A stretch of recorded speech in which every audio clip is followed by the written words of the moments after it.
Yo, hey. Can you hear me? You listening to WAW. What a week. What a week.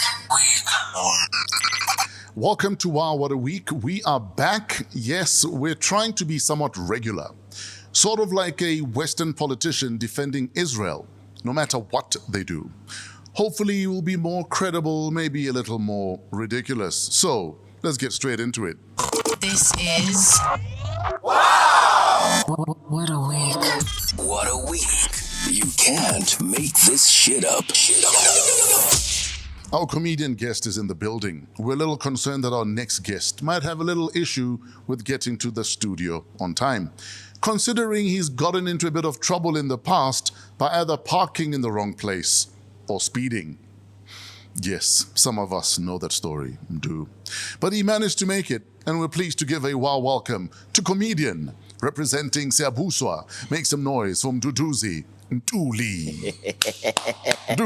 Yo, what's up, man? I'm good, brother, man. I'm all right, man. Thanks for having me. Siyabuswa 101, you are the Minister of Tourism in Siyabuswa. Where do we go? Where do we visit? Where are you gonna take us? If we have to go to Siyabuswa, there's a place that I would actually want people to come in. Gwakoko Esta, Yes. Mhlango. Yeah, that's where actually tourists actually come in and get to visit. And we've got venues where we do events. Yeah, I would always want people to come in. Yeah, there's Mementos, there's Mbalisto, where you actually came in. I've played it in Mbalisto. Yeah, yes. Mbalisto rocks, guys. And then there's one of the most beautiful places in my hometown, which is Nkandla Homestead. Oh, yes. That's actually where. But of no relation to JZ, though. No. Yes. No. Okay. But he came in and slept over because he had a funeral that side. So Nkandla Homestead is like a lodge, ne? It's like a lodge. It's huge. I think it's like a homestead. Yes, I actually without a fire pool. Yes. But there's a pool though, but not for fires. Sure, yeah, man, true. But does it have a tuck shop? Just by the door, just by the entrance. So it's related. Sure, man. Yeah. I remember reading the story about Gogo Esther Mahlangu being robbed. Yeah, man, and one thing that blew my mind is the fact that she has a gun. Yeah, no one knew about it. I spent most of my time at her house. I didn't even know that Gogo is loading. No, is packing. Out of everything that is happening in the country, we didn't know that Gogo has a gun. And at some point, I still don't believe it because I can't imagine Gogo having a gun. But someone told me that the son to Gogo told me, Guti, she had a gun long time ago, so it was very relevant that time. Oh, it's an old piece. Yeah, it's an old piece. So I wanted to see the gun. I still didn't see the gun. I wish I could see the gun. Maybe it's a 1906 kind of a gun, baby brown. Or you must weigh gunpowder and ball bearings and then go like this. Sure, yeah. I don't imagine. I still can't imagine Ukoko having. Sure. Yeah. So how does a young man from Siyabuswa end up on the comedy circuit? How did this happen for you, Anna? Do you know, there's a story I can tell. Yes. I wanted to do comedy, but the fact that I couldn't present my jokes in English that time, it was very difficult. Oh, so you didn't have bundles. I had to tap into comedy when I saw Strictly the Neck done by Umashabela and other comics. Oh, yes. And at some point, I would watch Pio Mnati show where I would see skits from David Kaukasolidiha and other comics about Amagents. So now what I thought is that I had to present it in English and I couldn't speak English properly that time. And I could see, I know this is an American thing, I can't do it. So now I saw Strictly the Neck and said, no. Finally. Yeah, and there's something that I saw in 2004, the skits that you guys did with Ashifa Shaba. Oh, yes. Yes. Yeah, and I could see. So we gave you hope. You gave me hope, actually. You gave me true story. Yeah, true story. But now all I needed was like a live audience, because now the skits have, let's edit, cut, stop. No, let's start afresh. And then I needed live comedy. And then there was a time that there were Kirimoni Mulaudzi organized stand-up comedy at the State Theatre. Sure. There was Toles Mo, there was Robbie Collins, there was Thomas Kumete. Yes, sir. And then I went there, bought my ticket, and I sit in the front. Then I watched stand-up comedy, and then Kiriboni Mlaudzi started picking on me because I was sitting there, because I didn't even know the culture and the rules of comedy. The front row at your own risk. You see? And then during the break, I saw Kiriboni and said, hey, man, you can't, bash on me because I'm a comedian too. I said, are you sure? And then I said, yeah. Can I give you like 2 minutes? And then I went on stage. I did. So he gave you 2 minutes same day? Yeah, he gave me 2 minutes. Oh, wow. And shout out Kiriboni. Yeah, shout out to Kiriboni, man. And then I did my 2 minutes set, killed. And then I got more hope and I said, I'm going to do So it. do you remember your first 2 minutes on that stage? What did you talk about? I spoke of, because I come from Gwandebele, and I needed to talk about my culture more than anything. I remember I did a joke about Amandebele can't give a difference between a Coke and a vinegar. Yeah. And when they get into a store, they get to debate about na Coke, na axiom gan, axiom mrami man gati imnyama maramara na siteng. And then they bought vinegar, they go outside and then they drank vinegar. And then this lady said to me, marayunangi maralenga by dimi swikiri. So those kind of things, And then the audience knew that I was doing this thing for the first time, and the audience would give you hope and say, but generous, Bon. Yeah, but generous, and say, hey man, yeah, you can do it. Sure. And I started doing a tour with Umashavela. I remember I inboxed Umashavela on Facebook. I said, hey man, can I open your shows? And then Mashavela gave me that moment. We went to Brooklyn TV. I did an opening, and he said, let's go to Polokwane. Sure. I went to Polokwane, and then there was 99 Zulu and Xhosa, where I was actually doing good in comedy. And then I did bigger shows now. I remember I had to headline Makufe comedy. Yo. Yeah, I had to do blacks only. There was David Cow in my life, and then there was Skumba then. But Skumba is the one who introduced me to 99 Zulu. And 99% Zulu. Yeah, Yes. and then he also introduced me to David Cow. I remember David Cow said to me, I think you are a funny comedian. I need to manage you. How much do you need per month? Yeah. And I said, hey, man, I don't know how much I would need. And I don't know what am I getting myself into. Exactly. And then he said to me, I know, let's work and then we'll see how much. And then we went to, because I used to work for Audi at a dealership. I used to work for Audi.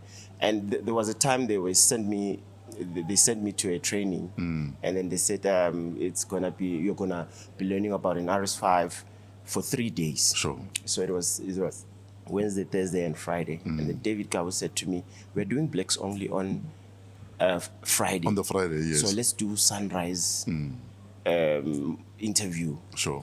And then I'm supposed to be at training.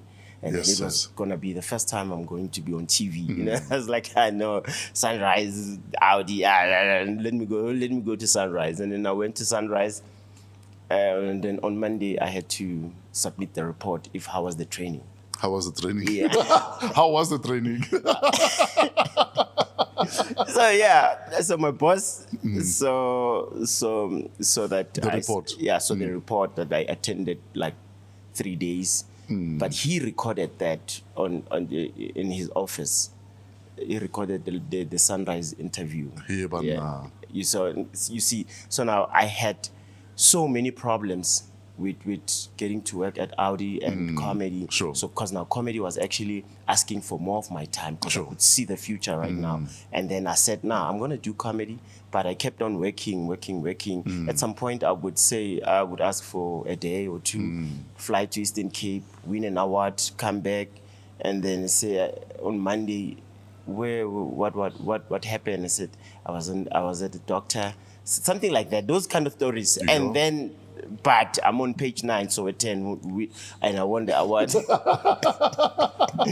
I won an award on Friday. So So eventually, obviously, you had to quit then. Yeah, I had to quit. Yeah, at some point I decided no, because now comedy is asking for more of my time. So now decided to quit. Yeah. And yeah, I did shows in Mpumalanga. They were selling out. I was doing very well, you know. And then at some point I realized that my career is actually growing because I got like corporate gigs. I remember I got a call from Mangaung in Bloemfontein. Yeah. The lady said to me, "Hey, I want you to do the presidential gala dinner. I want you Jeez. to," yeah, man, I could see the young boy coming from Siabuswa doing a gala dinner for Mr. Jacob Zuma. Yes. I was so proud of myself. And I did very well, you know. You killed it. I killed it. I felt like I was like, you know, Trevor Noah, because he was the one doing like a lot of ANC gigs. you yes, know. yes. So now I did that gig properly, so delivered. I remember getting instructions, say, hey, don't talk about this one, don't talk about this one. Oh, so they gave you a list. Yeah, they gave me a list and say, hey, this is Stay away from these people. Yeah, stay away from me. I said, even Gwede Mantashe. I said, even Mr. Gwede. I said, yeah, please. And then I remember I got popular when I spoke about Gwede Mantashe because he loved what I said about him. Yeah. And then, What did you say about Uncle Gwede? You know, one thing I realized about him is that he's Xhosa, because I speak different languages. Yeah. You know, he's Xhosa. Yeah. It's very much confusing. He would come up with 5 words that mean the very same thing in one sentence. Suppose into use methods okanye procedures. Kaske ndithi plans, dithetha ngestrategies okanye protocols. So now he came on stage, he tried to deny it because he's Xhosa people and denying, you know, but he was still saying the very same thing. Yes, abantu needs, especially comedians, ziyathanda into bazibe ne-opinions okanye views kaske ndithi perspective. So now it was those kind of jokes where the ANC members realized that this guy is too clean, he doesn't even insult.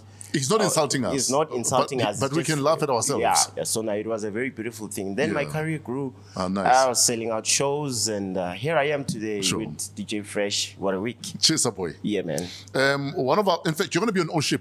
Yeah, and then my career grew to such an extent where I got to receive calls from DJ Fresh more than once and say, hey, man, please come do an O-Ship. You are very relevant. You are funny. Speak different languages. And then it was something that actually encouraged me to even do more. So I'm doing O-Ship on the 1st of December. And yeah, man, you know, I can safely say I'm really proud of myself looking back at where I come from up to this moment right now. Yeah, I mean, I'm really much proud.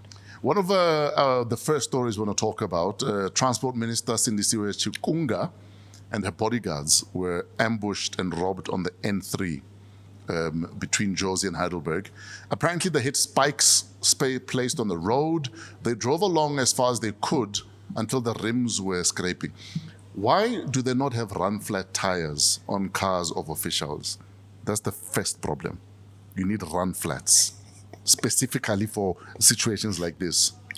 Chikunga, who was with her brother in the car, heard a commotion outside, and she said she tried to make a call, and one of the robbers opened the door and held them at gunpoint. The minister stated that robbers were all dressed well. They spoke fluent in isiZulu. Also, when referring to a security, she says they use the term protectors, whereas most people would use a term like bodyguards. She might be implying that they were aware that some sort of knowledge of security. They were robbed of money, laptops in the brother's bag. They also tried to take her ring, but she asked them not to take it. And a lot of people ask you, but how do you have bodyguards, but you're still robbed? Yes, yeah, actually, why is one, or how is one getting qualified to be a body? Because I always see these guys. Where do they get these guys? Are they trained or something? Because now, if you are getting robbed as a minister who doesn't have run flats, because that's my first concern, that your car must have run flats. True. If we take out all 4 of your wheels, you should be able to still drive for at least another 50, 100 kilometers to safety. They didn't probably ate the money for jokes. you know the security one. Let me tell you why for me, I think it's tricky. Because as a trained security officer, you're also trained to know when to de-escalate a situation. Yes.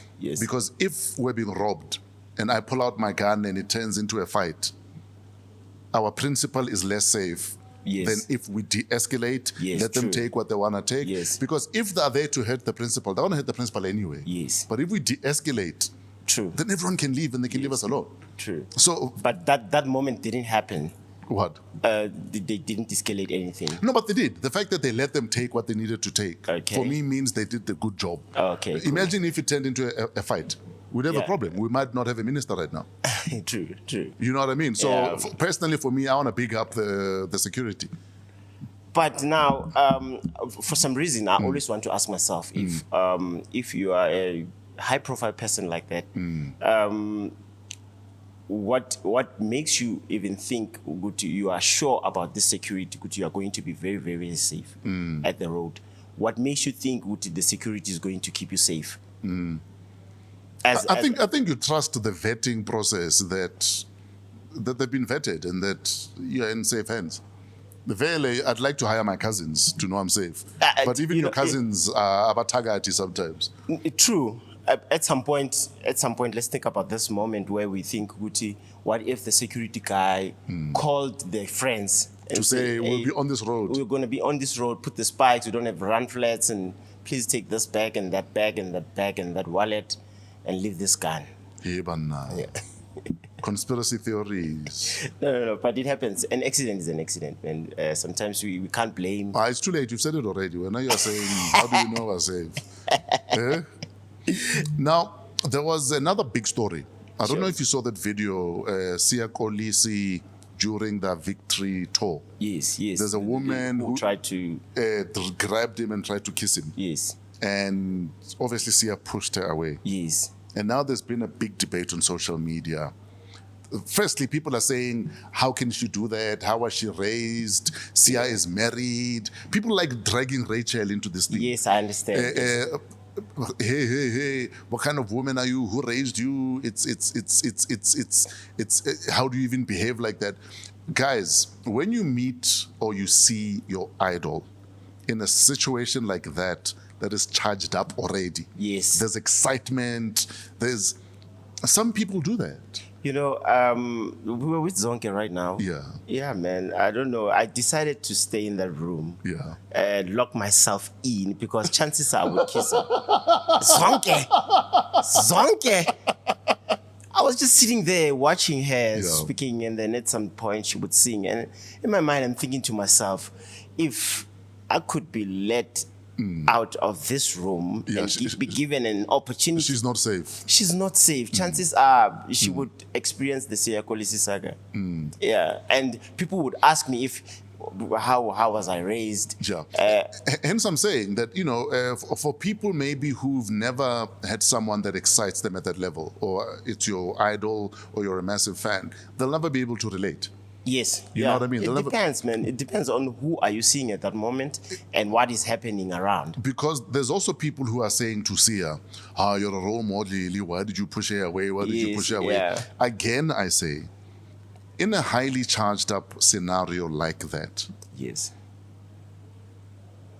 it can go left or right in how you respond. True. And sometimes it's your reflexes that will push a person away. Not whether you're a horrible person, or you're a bad person, or that you're a violent male. Because some people are even saying, violent males. True. You know what I mean? At some point, we would do like big shows, you know, and then after the show, we would give people an opportunity to take pictures with us. Yeah. And there's this one that would push you to a point where you don't want to take a picture anymore. Sure. Because now chances are she is asking you or she's requesting you to smile or to. Or they're violent. Or they're grabbing you by the neck. Yes, Or let's pose as if we are in love. Yeah. And then it chances are your response can take left or right. And dude, carry on. yeah. So now at some point you don't know how to respond to that. And I did a show in Lesotho. Yes. In 2000 or 1999 or 2000, and I went with Cleo. And I remember we arrived at National University of Lesotho at Roma, and there was excitement and commotion, but one guy was so overly excited, he was borderline violent. Yes. And I'm not a violent guy. In fact, I'm the most patient guy I know. Sure. Cleo had to pull me off this guy because I'd grabbed this guy by the neck Yes. and threw him onto the bonnet of the car. Sure. Because he was being violent. Yeah, no, I understand. But I also understand that he was excited to see me. Yes. You know what I mean? Yes, I do understand. Hence, I'm saying I understand how sometimes people will be excited at that level. Yes. But I also understand why Sia will sometimes respond that way because your reflexes are your reflexes. True. If someone comes at you sideways, sometimes you will forget you were raised right. You will Yes. forget you're a superstar. True. You will forget that you've won. True. Right. You just care about yourself that moment, and you want to Exactly. be protected at that moment. Cleo had to pull me off this guy. I had this guy by the neck on the bonnet of the car. And you'd be a bad guy And- if Exactly, True. and luckily there were no camera phones at the time. Yes. But if the camera phones and videos, there'd be a video of me now Yeah. grabbing a guy by the neck and Yeah. throwing him onto a car. and the point I'm making is, I'm now more conscious when we meet people Yes. and there's commotion True. about how I respond to people. But there are still people who will push you. True. What do you do when that happens? No, man. I think I'm also a very calm comedian. Yeah. Yeah. I don't have bodyguards. Sure. But, when the situation comes in, I have to protect myself because I go to Exactly. gym as well. And I know how to, I have the basics of how could I protect myself if sure. that situation rises, Yeah, but at some point, I know that I will deal with answering people, Luguti, why did I push her like that? Why, But at some point, also, I'll have to explain, Nuguti, I was actually protecting myself because I didn't know what's coming after. In fact, there was another event there that I was at where there was a lady who was excited. We were walking through a venue, and then she grabbed my arm, but her nails were literally in my arm. Bruh. Yeah. And Fagamazipho. my man, in my arm. And you're trying to be calm, but also there's nails in your arm. But also, I don't want to push you because if I push you, you're going to get hurt. Yeah. And luckily, the security pulled her away. But even the way, because I'm always the first to say to security, please treat people, don't treat people like the animals. True. Even if they behave like animals, don't Yes. treat them like animals. Treat people with dignity. But there's a point sometimes where your reflexes will kick in. So, Sia, my dude, I'm with you on this one. Yeah, no, I'm also with him. But one thing I've realized, or what I have experienced as comedians, we don't get that kind of moment. That where- superstar moment. Yeah, that superstar moment. Because we are very chilled people. People would come and take pictures and. You must travel with me, my man, if you want to see superstar. Yeah, no, I've seen that. Yeah. I've seen that in my hood. Come take notes. Like people were actually literally DJing with you on stage. I was like, what kind of a superstar moment is this? Yeah. But we as comedians, we don't even perceive ourselves as celebrities, Sure, superstars. We just do shows and then make people laugh, and it's just that moment. We are out of time, my dude. So where do people find you? Where do they catch you? How do we support you?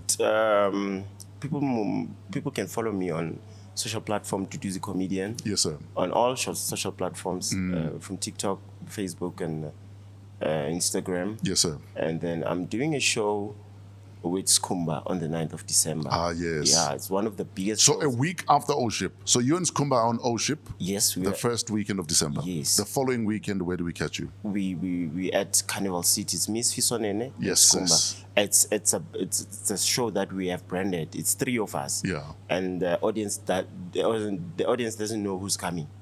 Ah. Yeah, so it's 3 of us on the poster, and then we have more comedians that are coming onto the show. So every act is a surprise. Every act is a surprise. I love it. Yeah, so we've done it in Merebeck, in my hometown. Yes, sir. And then we've done it in Richards Bay with Fisonene. Yes, now sir. we're doing for Skumba here at Carnival City. It's coming home for Skumba now. Yes, coming home for Skumba. So it's going to be happening 9 of December. 9 of December. And then I'm having a Christmas comedy, 29 December in my hometown. Yeah, I'm doing it every year. So 29 December at Dinangwe Pub. I'd also want to thank you for the gigs that you've booked me for. You've booked me for a couple of gigs. Yes, man. Thank you so in your much for hometown. actually I appreciate the coming support. Yeah, thank you so much. It feels good, because every time when these guys are actually organizing gigs, they feel like, hey, bro, because I talk to you on WhatsApp, they feel like, hey, do, mfana, school man, fresh, and then fresh, maybe into an Angazon, because we want a legend, because that kind of a show, SNS, it's a show that will book one legend and all the locals and say, it's Funu Fresh, and so they got you through me. And also now I feel very proud of myself getting you to the to my hometown, to your people. So after the event, the comments, thank you so much, you did very well, Samtela Futu Fresh, because now they want you again this year, 26 December. I'm sure we can make it. No, man. Jeez, where am I on the 26th? 26th of December, I'm in the East End. Oh, you're in the East End. So we can actually do Siyabusa. Sure. Yeah, no, we'll talk about because it's like an hour and a half from the East End. No, let's do it. Yeah, no, 26th of December, I'll see you in Siyabusa. It is on. Sure. Thank you so much for having me, man. I just booked myself. Children, you're getting Christmas clothes this year. Siyabusa is dressing you for Christmas. Thank you so much, Fresh. I love your work, my guy. Thank you so much. I love your comedy. We'll see you on O Ship. Sure. And we'll see you at Carnival City on the 9th of December. Thank you so much, man. Ladies and gentlemen, Mdu is about to leave the building. Find him on social media, Mdu Ntuli. Sure. If you love the way I'm dressed by BK Proctor. You can go to designsbybkproctor.com, designsbybkproctor.com. And I'm dressed by Skomani.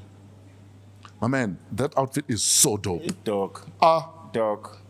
Where do we find? Skomani is it's a friend of mine from Siyabusa, but he's based in Pretoria. So now, tell him I'm coming for measurements on Tuesday. Okay, thank you so much. I'll do so. I'm coming for measurements on Tuesday. The best. Done deal. Sure.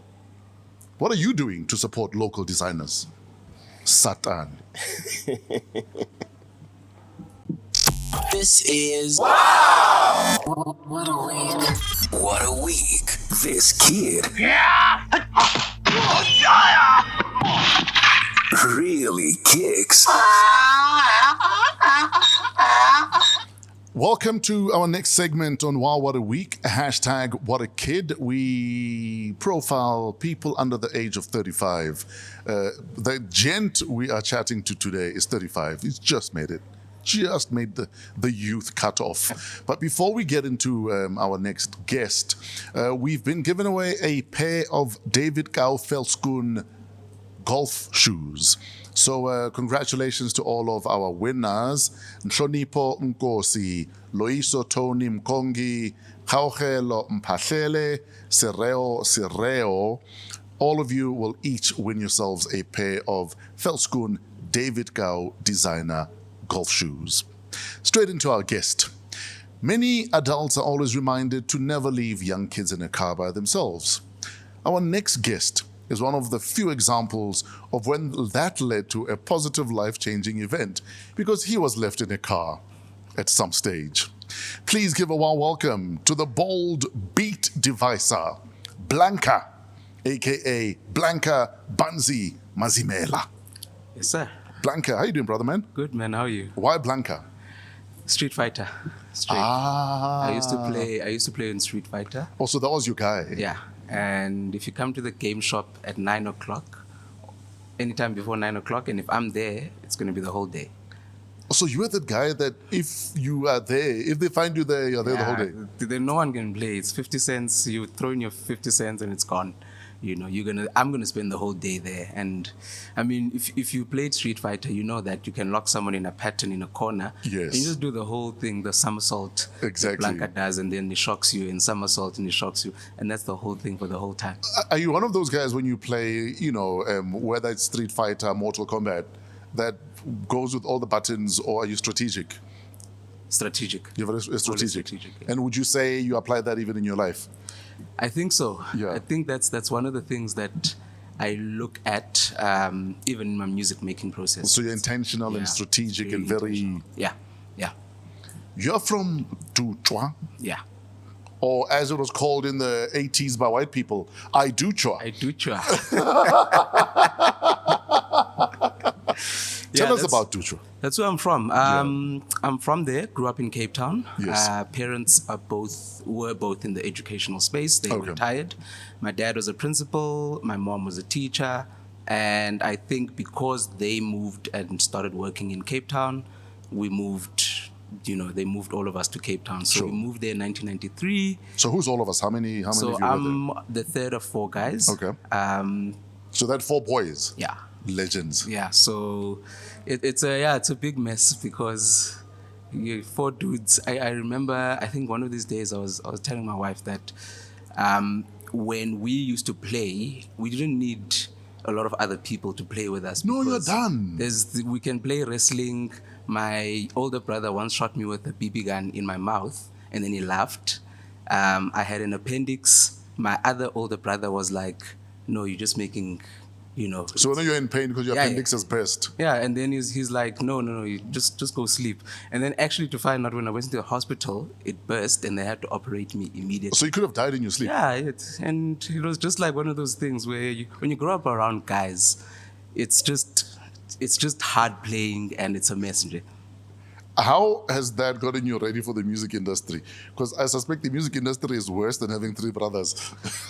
Look, I think the biggest thing is just knowing that they are like my full-on, support system. Oh, yes. So whenever we go to events and stuff, I roll with them, and I think that's what makes it a bit different in terms of understanding what I'm there for Sure. versus, just getting lost in that whole thing. Yes, sir. Yeah. Now, earlier on, I made reference to the fact that, many kids get left in cars, but, sometimes you have a positive outcome. Tell us about the story. You were left in a car on a campus. What happened? So the thing here is with me, with my parents moving up and down Yes. between Eastern Cape and Cape Town, I've always been the first to be in the car because the excitement of going to the Eastern Cape, but in between that trip is the excitement of actually listening to all the music. Oh, yes. My dad had a huge collection, and I think I reference quite a lot of things in terms of me being an old soul from that music collection. And then, shifted back to when my older brother was matriculating. I think it was 2002 or 2001 Yeah. at it's now CPUT, but it used to be called Pentec. Oh, yes. And Peninsula Technical. yeah, so then obviously my uncle, because he didn't want to take, so my brother was having a matric ball, and my uncle, because he didn't want to take him home, was like, there's an after party. It was a bash, basically. Yeah. And I was with my uncle. And Pentec used to have the proper bashes. they were wild. Yeah, the proper Yeah, bashes. yeah. So the deal there was, now he can't take me home also. So I'm just stuck with him, basically. Oh, yeah, And because if then- he takes you home, then it's over. yeah, then the whole thing is over. So Yes. he knows that because it's his sister, so it's my youngest, my mom's youngest brother. Yeah. So if he takes us home, then the party's over, Yeah. and he's also going home. So Sure. he was like, "Look, let's just go. We'll keep you in the car, and then we'll go to the bash, and later we'll come get you." And then I was stuck in the car, and I was like, "Okay, let me go find my uncle." Walk into the student center, and there's a whole party going on there. And because I was young and I was small, the red jackets in the door were like, "Listen, I'm looking for my uncle." And they were like, "Okay, go to the top." Yeah. At the top, it was, I think it was Vinita Vinci, Umbuso was there, and who else was there? There was quite a lot of the prominent DJs now. But because I was a kid, I could stand there because they were like, and then you're a kid, you're a small kid, and you lost there, and everyone is looking for you. But also, if it helps, you're the same height as Vinny at the time, so. Fuck my life. So yeah, and then I think the weirdest thing was that my uncle was down there and he's looking at, and he's like, "No man, that's me," And I'm like, "Yeah, I was looking for you." And I think the spark came from there. Yes. Apart from the fact that my oldest brother Usol was a music collector, he brought home 2 discs. I remember it was a red disc, Fresh House Flavor 4. Yes, sir. And then it was a purple disc, Summer Rockers by DJs at Work. Oh, yes. There used to be a song there called the Guitar Song. Oh, yes.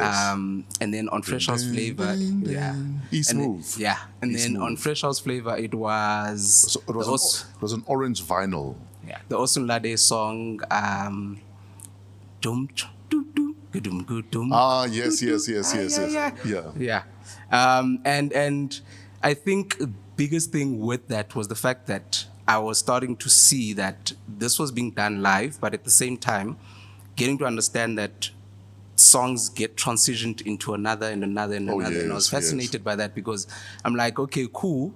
It means that the whole thing, basically, one song continues from track 1 until track 12. And you've been listening to the one song, and it's been continuous. And I think that's what led to, you know, me actually being super fascinated about syncing music, you know, mixing music. And then obviously now getting to know that there are individual producers around all of the these whole songs, process, you know, and the whole process. And then getting to learn about all of those guys and really now obviously looking at it from a different view to say, okay, cool, there's a guy called Nick Holder, and then looking at Nick Holder, finding out that that was actually a sample. There's a band that created this guy. There's a whole thing, you know, like the whole wormhole of actually finding out how this whole thing goes. Yes. And I think that's what led to what I'm doing now. You know, it still is a huge passion because I still do it, but at the same time now it's like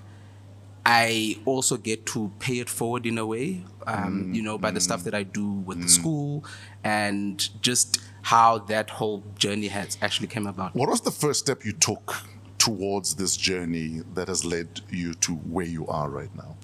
I think it was research. I remember in growing up in Cape Town, there is a DJ store called Syndicate Records. I remember Syndicate Records, yes.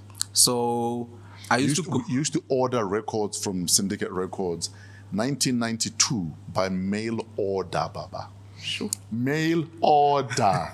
And then you wait a week or two, and then you go to the post office and you pick up your records. Is it Dino? It was it not Kasim? I don't remember if it was DJ Dino. It wasn't Dino. I think it was Kasim, and I know that Leighton was also somewhere part of that. They used to sell records by mail order. The way your aunt used to buy clothes by mail order in the 80s. In the 90s, we bought records like that. Yeah. So I think there was so I went to that record store once, and behind the stand are all the records, like the ones that are hand-picked for DJs. Oh, yes. So then there was a song called Fanga by Abika Soul, and I had seen it on a BPM mag. So a BPM mag used to have these playlists that guys would put, the DJs would put, to be like, this is the top 10 by DJ such and such and so forth. So I heard this Fanga song. I walked there and I'm like, I'm looking for Fanga. And he's like, how do you know Fanga? And I'm like, no, I heard and I actually want it. And then there's I don't know if it's DJ Slender. It was picked for him. So then Slender walks in. Oh, so they'd set it aside for Slender. Yeah. And then he's like, hey, I want the late Fanga. Slender. The late Slender, yeah. Do you know that 2 weeks ago, I recorded a song with Slender's daughter. She plays saxophone. Oh, wow. Yeah. Wow. So shout out Sibaha. Sibaha is on our brand new song with Shona. She plays sax. You can't touch her. Nice, Can't touch her. Nah, man. So Slender walks in behind me and he's like, Fanga for me, please. And then literally he's like, he takes it and he walks out. And I'm like, and then he's like, listen, my man. So you realized then that there's a hierarchy. There's a full hierarchy.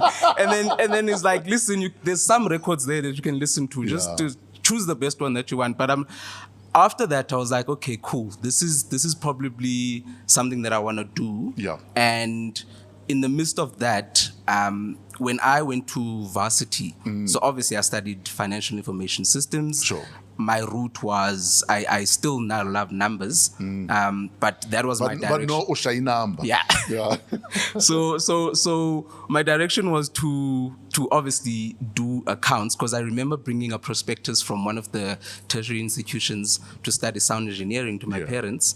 And then my dad was like, Ndoni sound engineering. Exactly. Like, what do you mean? And even then, I didn't know that there's a difference between sound engineering and music production. Ah, yes. You know, so I thought sound engineering is going to make me to make music. Brought it to my mom. My mom was like, and I remember the fee was 60K then, and my mom was like, nah. Yeah. There's no ways. You've studied, you went to high school, you love accounting, why don't you go to CPUT and study, you know, anything that has to do with accounting? Did that. But then when I came to CPUT, that's when the whole wormhole even got bigger because Yeah, they threw you into the pit. now you get to see a piazza. The DJs would come in at 1:00 on a Monday, Oh, and yes. now you're like, okay, here are the guys. You'd hang around there behind the stage, and you'd look at how these guys are doing it. But now you can see they're not so far from what you thought they were, because every Yes. Monday you'd be excited to go to school. You'd be excited to sit at the piazza and hear. So it was a win-win. Yeah, it was a win-win. Yeah. But I think the balance was for me to just be like, okay, cool. Let me keep this side active. Yes. Let me finish my studies. Let me be consistent in the studies. But then the balance here would be, I want to do this. Yes. You know. But now I'm free to do this because my parents are not around Yes. this space. They You know, don't, they don't know that they threw you into where the party is. into where the party was, you know. And I think that's the biggest thing is that, I mean, is understanding, you know, the bigger picture in every single thing that you try to do. Yes, sir. And not get caught up in just the party, because my mission was I have to find a balance in this whole thing, you know, and I can't be Dude, distracted. I preach that to kids all the time who say, I'm talented and I want to focus on my talent. I'm like, no, dude. Yeah. You must still go through school. Yeah. Your talent without education is just talent. Yeah. Your talent with education is you now having options. And I think that's the thing. And then, I mean, in the midst of all of that, the music thing was happening. I Yeah. was collecting music, but also So I was. did you finally get the Abika Soul? Yeah, I got it on Traxsource. Okay, but you never got the final. Never got the final. So, but the takeaway from that was, it also allowed me to really get into. I used to sit at the computer lab, and I still remember there was Afro D-zii MP3 where you used to buy yes, music. by Pedro. And there was Traxsource and there was Beatport, and then even then I was like, okay, cool, I want to buy these vinyls, but the vinyls are quite expensive, you know.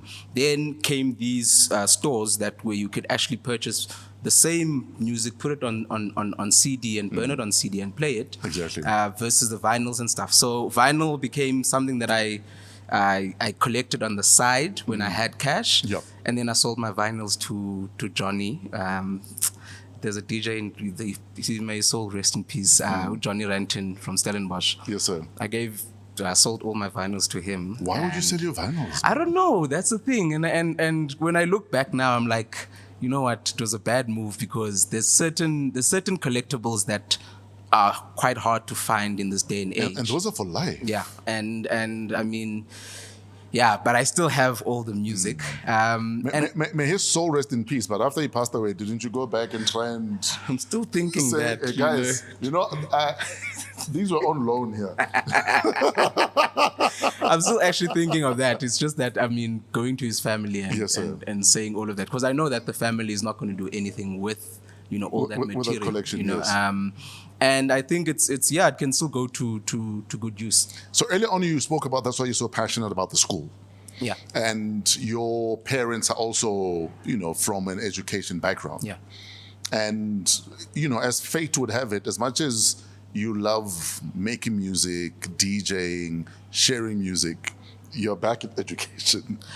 Yep. Let's talk about that. The work you're doing with Soul Candy, the work you're doing with Boston City Campus or Media House. So 2000 and so the biggest thing there was, I mean, because I didn't have access to a lot of things. Yeah. This fueled the whole thing of research. This fueled the whole thing of trying to create my own tools, my learning tools, where I can be able to instruct someone to understand how a CDJ operates. Because I think my first gig was was a 626 using a Technics taped CD deck. There was not much mixing. It was just literally fading into, but for 12 whole hours. I started at 6 p.m. and ended at 6 a.m. You played the whole thing. The whole thing, and literally, because I thought the party was going to end maybe around 10. Yes. But the party actually started at 10, you know, and it went through the following morning. But more than anything, it was now to... So is this still in Cape Town? Still in Cape Town, Okay. yeah. So it was now to understand how this thing works, you know. Okay. Then I actually learned that, no, there's something called pitch, where you can pitch and you can obviously adjust the speed of a song to blend it with another song. Yeah. And then it obviously became That's where the magic is. Yeah, that's where the magic was. Yeah. And I think trying to put that together in a manual for someone and break it down was one of the things that I didn't know that I was doing indirectly by documenting all of these things and putting it together and be like, cool, when you walk into a club, what is the first thing that you do as a DJ? You know, if you're gonna walk into a club and there's yourself as the headline act, how do you build it up? Sure. You know, because at the end of the day, if they walk into a club, they not intoxicated yet. Sure. They still want to ease into the whole thing. So meaning you have to adjust the mood that builds it up to the main guy. Know your role. Yeah, know the role basically, you know. And then obviously I started learning all of these things and started I think the one biggest thing about myself is the fact that, one, I've got photographic memory. Sure. So if I see something once, it obviously is stored. Bad part about that is you store every single thing and you get to remember the good and the bad. The good and the bad, you know. I remember 1996 when South Africa won the African Cup of Nations. Oh, yes. I was staying in Khayelitsha in Cape Town, and there's one guy who tried to do a donut. He's an old man, but they were doing donuts and then he came in with his car and his car almost flipped, and then he was like, "Hi, okay, we're not doing this." And I still remember that like it was yesterday. And I think that's one of the parts where I think when it comes to the education element was allowing people to really understand how the process is. Sure. And 2009, I met Ryan Murgatroyd. And again, even with him. But the way you met with Ryan was a joke, though, right?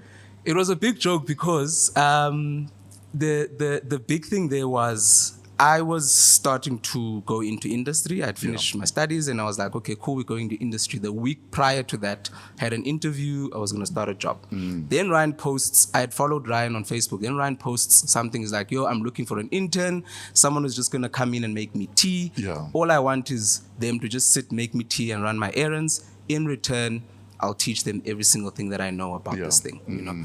And then I responded to the mail. I was the first person to respond to the post. And then he was like, okay, cool. Come to this place. If you know the Cheval Club, Old Cheval. So he used to have the offices there. Office and studio. Office and studio. Yes, it was a studio office. Yes. And then he used to have the studio there, and he was like, cool, come meet me on Monday. We can sit and chat about it and see if we can obviously do this. And we sat. It was literally not an interview. He was like, okay, cool. What do you want to do? I'm like, I want to do production. I want to know about production. I'm already doing it, but I feel like I'm not to the level that I want to be. Yes. And I'm already DJing also, but I feel like it can probably improve. And yeah, and then that's it. It was like, okay, cool. The only thing I can do for you is just give you transport money to come in and obviously go home. Did you make tea? I made tea, a lot of tea. He like my tea making skills, I think they are on another level. I think, and the biggest thing about that was indirectly he was actually, you know, tuning me for this whole thing, because he was writing content for Soul Candy already, and he was like, okay, cool. And I was also collecting and researching and doing all of these things. And when I told him about that, he was like, okay, cool. You actually have a knack for this. And I think it's because of my parents' background in edu, where I think naturally it allowed me to actually understand how these things, I've seen them put lesson plans together. So you're a natural educator? Yeah, basically. You know, I've seen it. I've been with my mom in school. I've been with my dad in school. I've seen them do that. And naturally, I didn't know if it was a part of me where I can actually sit with someone and explain something, break it down, look at the body language and see that, cool, they're not comprehending and understanding this, and find a way of actually getting the message through to them and let them leave the session knowing that, cool, this was actually explained in a much more detail than what I thought. And obviously, teaching someone is a process, you know. So you obviously take it, you know, a day at a time, but you also a brain cell at the time sometimes. And it's something that I didn't know that I could do naturally, and which then obviously led to me being where I am right now, where I hit the institutions all around the country. Okay, so which institutions exactly? The Soul Candy Institute of Music. Okay. So they've got campuses all around the country and stuff, and I'm the head of that, and I've obviously been now writing the content. I actually am authoring a couple of books right now. That's dope. And that's the one thing that I didn't know that I could do, and that comes very easy. Are your to me. folks at least happy that you are in education? No, till this day, the only reason why my dad, because my dad was in the beginning, he was like, I'm not sure. Let's not make sure. Until someone saw him at Dutya and be like, Blanka Mazimela umntanakho, and then he was like, yes, and he's like, yo, now, and then he calls me and he's like, hey, okay, what are you doing there? you know. So I think, but also it's also a good way to understand that if you want to fight for something, then you really have to know that, you know, it's not going to come easy. Absolutely. It really is not going to come easy. And part of convincing your parents on something is so that when they are gone, they know that you can actually, you know, make your way around. You'll be okay. You know, you'll be okay. Right. You'll be able to fend for yourself. And you know, that's all parents want. Yeah, and all parents want in the bigger scheme of things is that I've raised you and I know you're going to be fine. Yeah, and I think that's one of the things where my mom still is probably my biggest supporter. Yeah. And my brother Saul is also one of my biggest supporters because he introduced me to the music. Yeah. But my mom gave me the first car to go to the gig and was like, look, if you're going to struggle, then struggle with this, Sure. you know. And we don't know what you're doing, but as long as you are safe and we know that you can get to this place. And, Absolutely. you know, and I think it went a long way in me just being disciplined in what I do and actually understanding that, cool, I can't just do it and get caught up in a lot of other stuff. In the hype. In the hype of the whole thing, you know. And I think, that's basically what brings me to who I am today. Students that you've taught that you can look back and say, yeah, you're one of my students that we might know? You know what? Like, there's something that Proverb said a while back on one of the podcasts, and he was like, someone else's journey is for them to actually, you know, be like, no, I was taught by, because it can get tricky. It does get tricky nowadays when you're like, I taught you and you and, but I mean, there's quite a lot of guys that have went through our system. One of the prominent ones that I can still remember is Dawson. Dawson was one of our students. Was one of our students. Mr. Jazzy, Jazzy Q actually was one of our students. Who else can I think of? Ero Maniello went through the program. Who else? So when you look at their journeys and, you know, whether or not they're applying what you taught them is another thing. But when you look at their journeys and how they've become part of popular culture. Surely there's still an air of pride. No, there is. There's a big, because I mean, you don't know what you spark in someone's mind when you actually give them the ability to see that, cool, I wanted to do this, but because of your ability to teach me and show me a different angle, I actually can run with this. So djfreshsa was also one of the students in the program and stuff.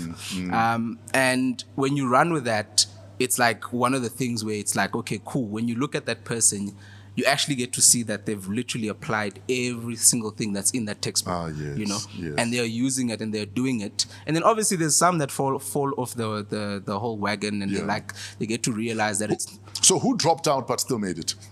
There's a guy called Kwandro. He's from East London. He was one of my students 2014.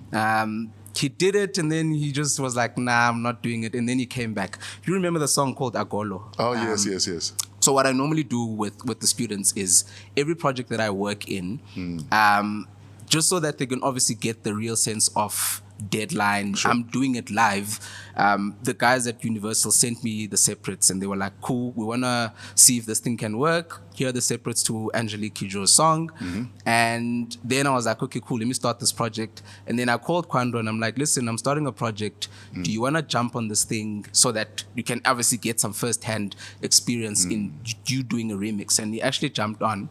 And I was actually proud because of the fact that I knew that at some point he was like, nah, I'm dropping this thing, it's not working. And then that remix sparked a thing where it's like, I'm good at this thing and I actually want to do it. And sometimes you need that. Sometimes you need someone to remind you who the hell you are. And that's the thing. And I think most of the guys have the knack, but sometimes, I mean, life happens to a lot of people. And life is rough. Yeah, and for a lot of kids out there, life is very rough. yeah, and the thing is, I mean, for most of them, some of them have really stuck it through. Yeah. Where now they're actually applying all of the stuff Nice. that is in the textbooks and you find in the textbooks. We are running out of time, though. Let's talk about your music quickly.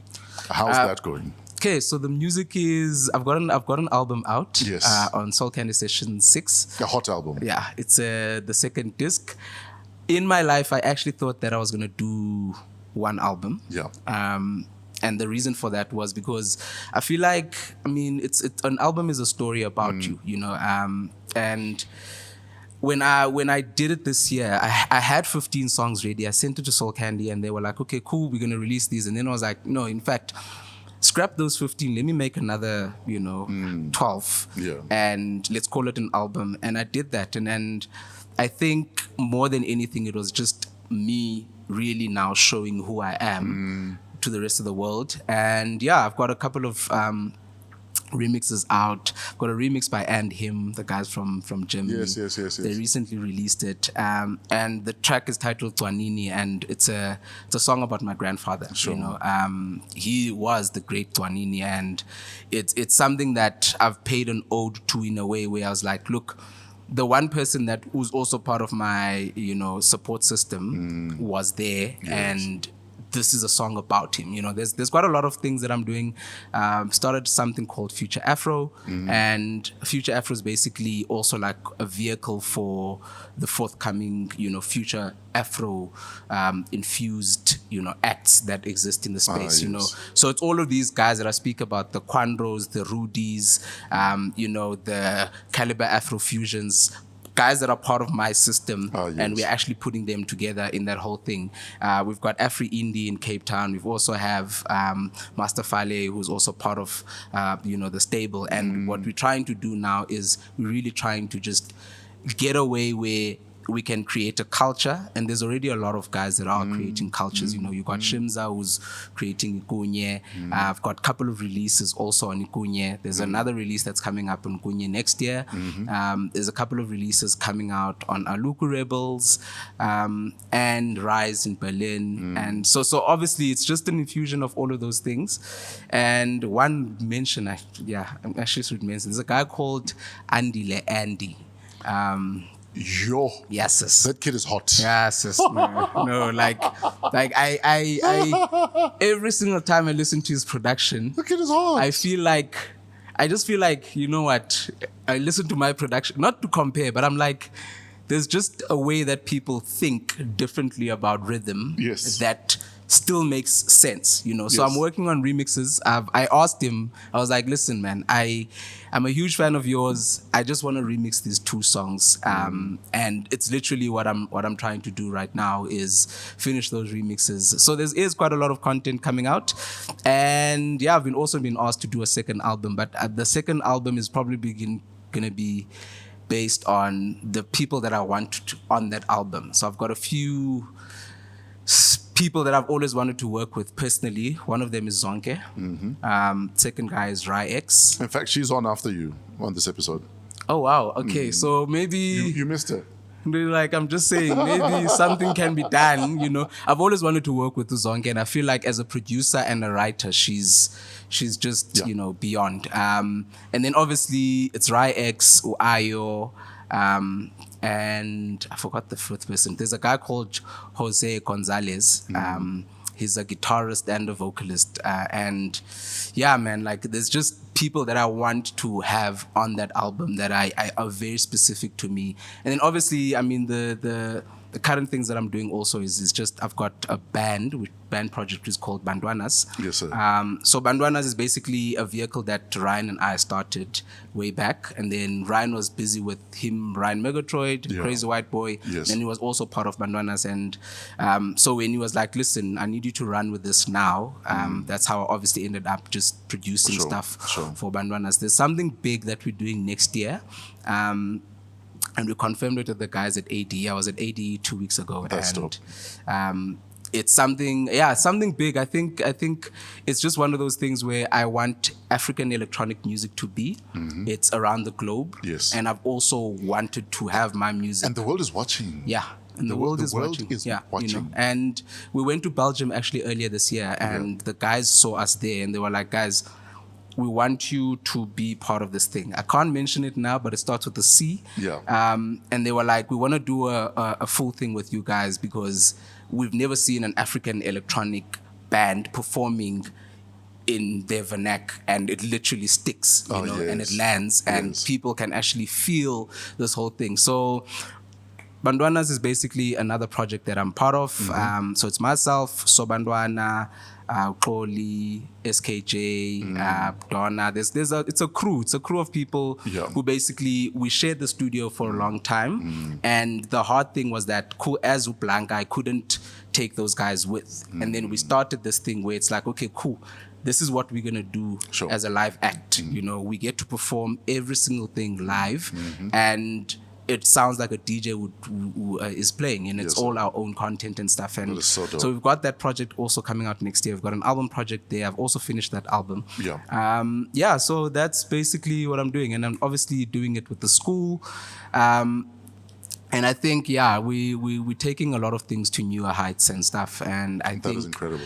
The biggest thing for me and the passion is just making sure that the guys that are coming into the space right now, they are coming in very well equipped, you know, in terms of how to navigate the music space, what to do, what not to do, and all of those things. So, My dude. Massive fan of your work. Thank you, Fred. Your work ethic is inspiring.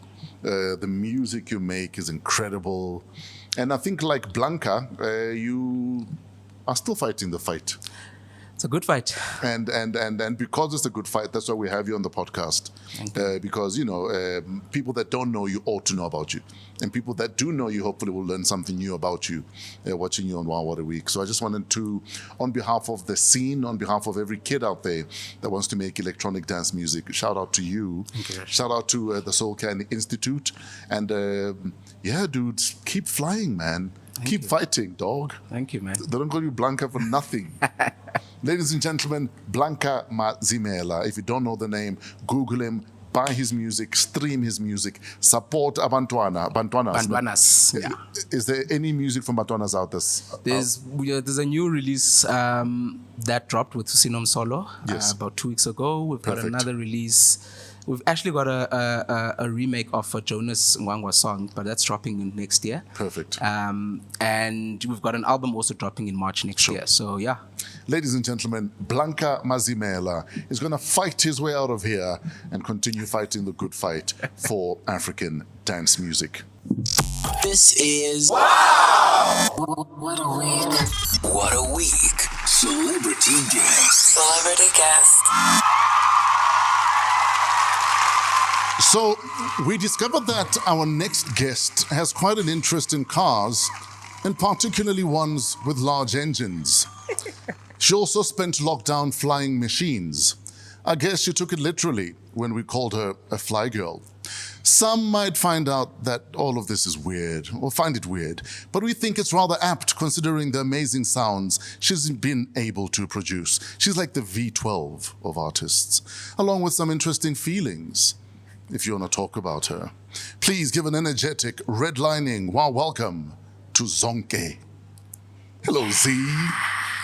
How you doing? Hey, T. I'm good, thanks. How are you? Thank you for joining us. Thank you for having me. You know what it feels like? It feels like, you know, we read these stories about how once a year the gods would come down and spend time with mortal people. That's what this feels like. I feel like the gods have decided, today, let's go see what they're doing. The gods must be crazy. You remember that movie? The gods must be crazy. I guess the gods must be crazy. I was raised on the gods must be crazy. And me too. Yo, how you doing? I'm well. You're looking amazing. Thank you so much. I'm excited. I just have a bounce on my step. Dude, the way you walked in here, even with the guy with the big arms, almost as big as mine. and Nobody has bigger guns than you. I was going to say, if you hire based on arm size, I'm here. Paul, you're fired. Do you ever feel unsafe walking around? Like genuinely feel unsafe? No, not Yeah. really. No, Well, not at all. was this just in case you have a Sia Kolisi moment and someone wants to say, I'm a fan? No, but when you have big guns around, it's not you feeling unsafe from Yes. the people that love you. But somebody's got to keep the It's order insurance. a little bit. It's Yeah, insurance. just a little bit. Just to say, Absolutely. okay, fine. Can we, stand like this? Can Yes, this one yes. first, that one first? It's more about that. It's Absolutely. not that you think the people that love you are going to hurt you. No, not at all. Welcome to Wow, What a Week. Thank you so much. Tell us So about your happy to be week. here. How's your week been? Oh my goodness. My week has been crazy. I'm always rehearsing with the band. I'm always trying to be the best at what I do. Yes. And for me, that means rehearsals. That means always rearranging songs. That means always perfecting this or that. And I have a new album. I just released my new album, and things are just crazy. That's why we have you here. Yes. And you're in Sun City this weekend, right? Yes, Sun City today. Yeah, you're in Sun City today. And then tomorrow, Senton Convention Center. Center. Okay, and so then the Senton next day, Convention Center Friday, and then Yes. Saturday? Senton Convention Center again. Yo. Yes. So, do you have like a ritual when you're busy? Like where, for instance, because today we're performing, I'm going to pray different, or I've got lucky socks that I wear, or like, yeah, do you have like, No, I never did. yeah, I've always respected people who did. Yeah. Artists who'd say, oh, this is what I would do. I would keep quiet for a whole week and just Yes. sign my way through life for a whole week to save my voice. yes, And the best of them do that. Beyonce does that. She'll have a notepad and she'll, not try and save her voice. Be on a She's got fast of sorts. Exactly. Yes, yes. People say, I don't eat this, I don't eat that, I don't go here, I don't go there. I'm not like that because I'm always at home anyways. Sure. So I don't have special teas that I drink. I'm just Jim, just a person. I have no rituals, none whatsoever. In fact, speaking of always being at home, and you've spoken about this before, that you follow, I don't know how else to put it, it's almost like the Sade business model of show business. Yes. That I will give you my best, but you'll never see me. Yes. And I, for me to have been able to maintain that, it's because I was always like that, Yes. really. School and then home. Yeah. And then I'd be singing. And I'll be recording songs on radio, on tape. Yes. Until the DJ starts to speak. And then, so all my songs would have the DJ starting to back announce the song. So that was just me anyways. So for me to be able to maintain that, it means that I really am that boring person that is always at home and just doing music. In fact, because I thought about it. I thought about it a lot. That for all we know, you're actually Oskido in drag. Because no one has ever seen you in a restaurant eating. No one has ever seen you buying milk, buying oros. I know, right? So for all we know, you are Oskido in drag. Yes, I guess you can call me that in drag. That's so strange. Yes, I don't know. That's my life, Fresh. Yeah, yeah. It's got nothing to do with what I do. It's just me. Yeah. And people find it strange. Like, how come I don't see you anywhere? How come Yeah. you don't go anywhere? It's just my personality. I love my space. I prefer my couch. Sure. And luckily for me, I have a studio at home, so I really don't have to leave my house to do anything. Absolutely. Not anymore anyways, so it's just me. And people are like, how much can you do at home in a day, really? If I'm not on stage, if I'm not rehearsing with the band, if I'm not in the studio, if I'm not on the road traveling to a performance, I see no need why I shouldn't be at home. But the downside to that then is you never really get to appreciate the big engine in your car because it's parked. You know what? Or do you sometimes go in there and start it and just rev it for 5 minutes? Yes. Ask my brother. He's right there, Lungisa. That's what happens. Yeah. Literally. I would have to go in there and start the car because it's been sitting there for a while. Yeah. And it's not fair because at the end of the day, you get rid of cars before you really got to enjoy them. Absolutely. Got to open the pipes up and just drive to Durban, drive to PE. And, next thing you know, the car has been there for three years and you are letting it go because you've just looked at it for all those years. What is it about big engines that makes you purr? I don't know. I remember one time I went to buy a car and they showed me towards cars that were a bit girly. Yeah.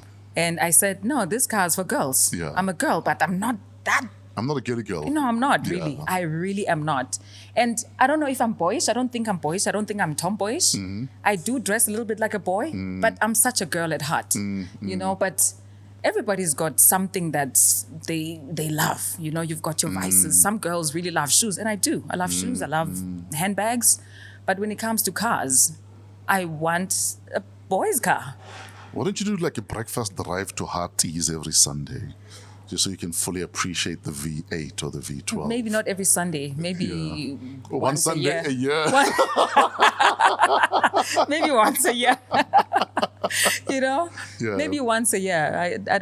I'm not able to frequent a place Sure. more than once, twice. Same with the stage. I never want to be on the same stage more than twice, at least in a year. In fact, there's been a lot of complaints about we barely see her on stage. When do we see her on stage? But when you are on stage, people come out. They do. They come out in their numbers to Yeah. show you love. And I'd say, I could confidently say, you've probably done more performances over the last 6 months than you've probably done over the last 6 years. Yes. Yeah, there's times like that. You Yeah. know, there's times like that where you want to really serve and service the people, Yes. right? Because Like you it's know, Zonke season right now. yes, you know, but I never take full advantage of that because in my mind, remember your Sade strategy. Yes. You know, people must miss you, really. People Yes. must yearn for you. And, you know, too much of anything is not good for you anyways. We don't mind too much of you, though. I do. I mind. Like allow us. a little bit this season. A little bit this season. Tell us about you and chicken. I'm told you make the best chicken on the You're planet. getting this stuff fresh. Because you know there's blacks and chicken, Yeah. but I'm told there's also zonke and chicken. Yeah, I think I can admit to that. Yeah. You know, I can't admit to a lot of things because, you know, but with the chicken, I'm one of the best cooks out there. Yeah. Yes. So what goes into a zonke chicken dish? Like how do you? Then if I tell you, it's... We'll never eat it otherwise. I mean, it's not like you're going to invite I'll us give over. you one ingredient Okay. or maybe three. What, love? What else? Love, Uh-huh. first and foremost. Sweet chili sauce. Okay, so there must be sweet chili Yes, sauce. there Okay. must be sweet chili sauce. Okay. There must be onion powder and there must be garlic powder. Those are the ingredients that I'm willing to reveal. The rest is a secret. The rest is a secret. Jeez, guys. The rest is a secret. Do your kids have to book you to see you? Or they have the privilege of seeing you all the time? No, my kids, the thing is, I grew up Yeah. in a household where my mom was a working mom. Sure. She was always gone.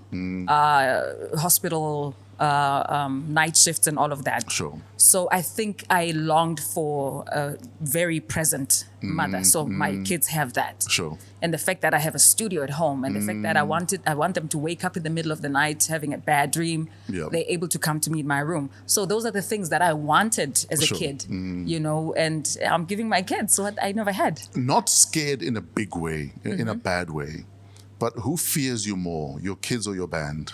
And this is not fear in a bad way. Oh my goodness, I can't believe you just said that.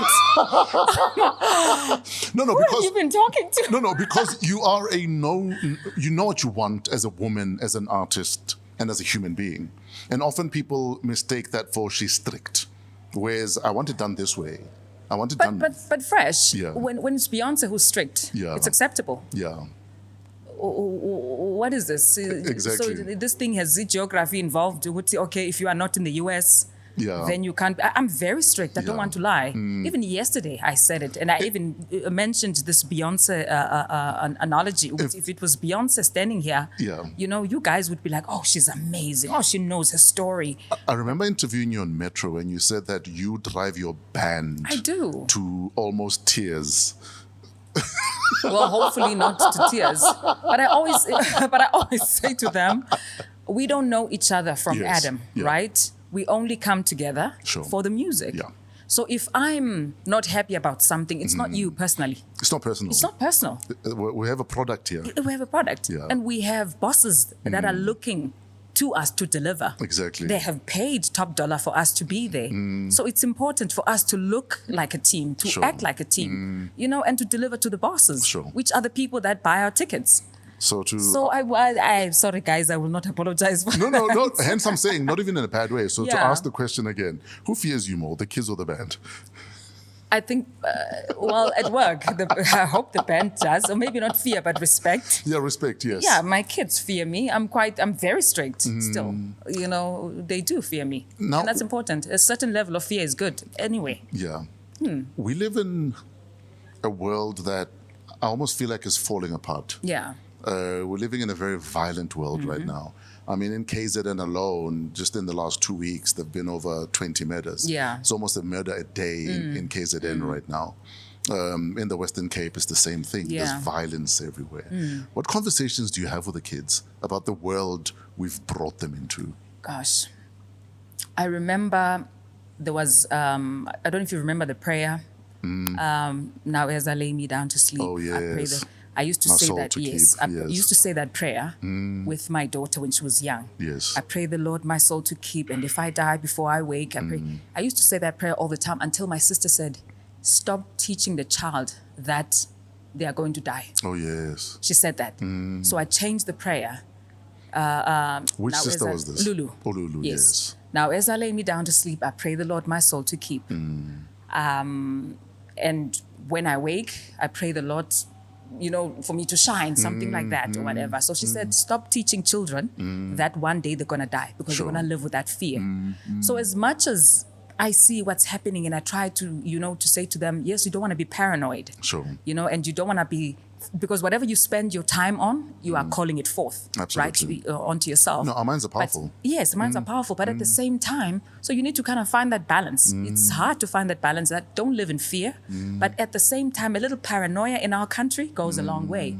You know, so it's hard. It's really, really hard. For instance, my daughter is learning to drive, and How old is she now? she's 20. Yeah. And I asked uncle, my brother, I said, you need to accompany her, Yeah. you know, to her driving lesson because I don't know who's this person. I don't know how they think. I don't know what they've done. Or the instructor. The instructor, driving. yes, it's a total yes. stranger. And so the things like that, and- those are the precautions that we try and take. And it's sad that we live in a world that we can't even trust a driving instructor. Exactly. Dude, half the time you can't even trust uncle Uncle, exactly, at home. at home. At home. So those are the type of precautions that you look crazy or whatever, but at least your child managed to get home safely. Call me crazy, but my kids are Exactly. safe.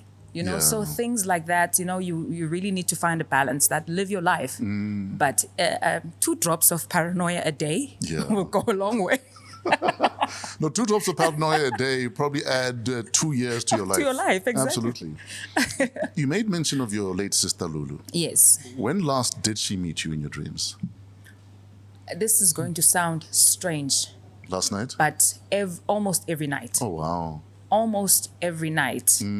I wish my brother can just join in this conversation because I tell him everything. He can if he wants. He's shy. He's shy. My man, come. I told, when's the last dream I told You're you? going to finally be famous. Come. It's funny, in the dream, the last dream that I had, which was 3 days ago. Yeah. Yeah, she mentioned something about me don't drink this, don't drink that. Oh, wow. But I can't really I can't remember what specifically what she said in the dream, but she was telling me what not to drink. Or maybe she was just telling me, stop drinking champagne altogether. I don't know. You know, dreams sometimes will come in a weird way that's not... They're not direct. They're not direct. They're not Yes. direct. They need to be interpreted and all of that. But she was telling me, don't drink this, don't drink this. But I can't remember what she said, you know, but the dreams are always beautiful, you know, and I wanted to stay, but she can't, you know? Yeah. Do you believe we have spirit guides, that the ancestors do look out for us? I do. I believe that God will not send you an angel that you don't know. So God is not going to send you a white man with a beard that you don't know telling you what to do. No, he's called Yeah. Father Christmas, that guy. Exactly. He's going to send you your mother. He's going to send Yes. you your sister, your brother, your father, your Yes. cousin, or whatever. So I believe that there's God who sends us angels, and we call them ancestors. Those are angels. That's what I believe. Do you think our guardians are calling us to order since there's so much happening in the world?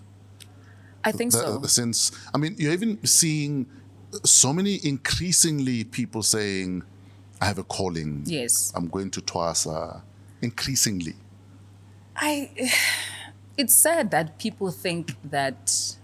And then there are people who think, no, it's a fad. That's what I'm saying. It's sad. And then there are people that who way. think it's a mental illness. It's actually wild how far these debates go.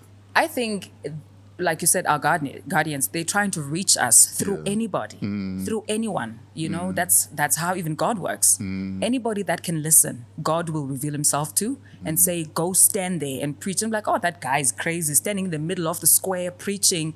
That guy is just, obeying. Kanti was sent Obeying. for you specifically. Exactly. And you just walked You past just like, walk past this guy, like, this guy's crazy. A crazy dude. Exactly. I think they are really trying to reach us through anybody. And it's sad that we think that people are crazy and they forget that so-called celebrities, you know us, right? Yes. You know them. So in your mind, why does it look like everybody all of a sudden, uyatwasa? There's so many people on one street about Twasai, but because they are not so-called celebrities, it's normal. Exactly. But you already knew us, so it looks like everybody is going into this calling, and I don't think anybody would want to wake up. It's not an easy path. It's very difficult, quite hard. So I don't know why anybody would want to just twasa. Exactly. Because you have to abandon everything that you know. You have to always be on your knees. You have to humble yourself. You have to. You reduce yourself to zero. Exactly. So who wants to really For fun. do that for fun? And for attention. Exactly. There's a village in Botswana that I was at last year, and I was told that literally almost every second or third house has someone with a calling, literally, in that area. But I believe, I believe that. And like you're saying, nobody does this for fun or for shits and giggles. It's not glamorous, and some people don't even practice. Some people don't even need to actually practice. They just need to accept the calling, but the minute they see you with the beads and everything's like, oh goodness, everybody now is a sangoma, une calling. It's quite sad. People must just live their lives. Absolutely. So I'm told that I wonder who's this telling these things. Who is telling you? My spirit guides.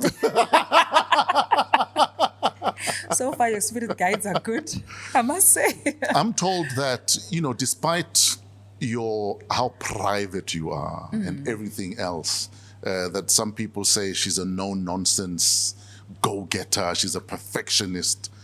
But I'm also told you have a wicked sense of humor. This guy who doesn't want to speak. Those are the people that can actually. I'm not even supposed to be talking about myself. It's just weird. Like I'm supposed to sit here. I'm this. It's strange. Yeah. Those are the people that are supposed to fagaza here. Yeah, he says he's not ready. He says he'll be on the podcast next week. Okay, for the Zonke you don't know. Listen, Deal? Next week. Done. My sister used to say, I wish I had videos. Yeah. I want to take videos of you and then just release them so that people can see you are not as serious as people think you are. Yes. I am quite funny. I don't want to No, I do have I'm quite sarcastic as well. So why can't you do like humor with Zonke once a month? Just drop a gem. I don't know. A friend of mine, Lobisa once said to me, because I love to sing in the kitchen. Yes. So I'll have little videos where I'm singing and I'm pretending to be Mariah or whatever. Yes, so yes. she says, why don't you do like Zonke's Kitchen Chronicles? Exactly. Chronicles with a K. Exactly. Zonke's Kitchen Chronicles. Yes, and yes, where yes. you are singing something in the kitchen. And I thought maybe that's revealing a little too much. I'm too obsessed with this music thing that I'm not allowing myself to just be anything else but a musician. You wouldn't be revealing too much. It would be just enough, man. No, fresh, man. Certain things are just not for everybody, I'm meant to just be on stage and that's it, and I'm happy being just that. Yeah. Yeah. No, I hear you. Tell us about the braces. What about them? No, because some people go through life accepting that, okay, this is my dental structure. Yeah. But we're also seeing a lot of adults saying it's not too late to get braces. Yeah, I mean, it's not too late. So take us through that thought process. And for instance, why now? Why not 10 years ago? Why not 5 years ago? Why now? Actually, I did have them 6 years ago. Yeah. We wouldn't know because we never see you. Exactly, you would know exactly. So I had them 6 years ago. I took them out actually 6 years ago. Yeah. And because I did not maintain, I did not do the necessary maintenance, which is wearing your retainers at night. At night, yes. I didn't do that at all. That retainer is very important, eh? It's very, very important. So I started to see, Yes. my structure, kind of like going back to what it was. And I did not really have a huge, complex about my teeth in the first place. My sister used to say, you have such a beautiful smile. I don't know why. It's like, she used to say, you light up a room with your smile. You need to smile more. Yes. And then when I started smiling, I couldn't stop smiling. And I accepted those teeth. I had accepted those teeth. So I can't say I had a huge complex. Yes. And then I reached the point where like, I would love to see what I would look like if they were straighter, more aligned, and I did that. But because of the lack of maintenance, I found myself back here.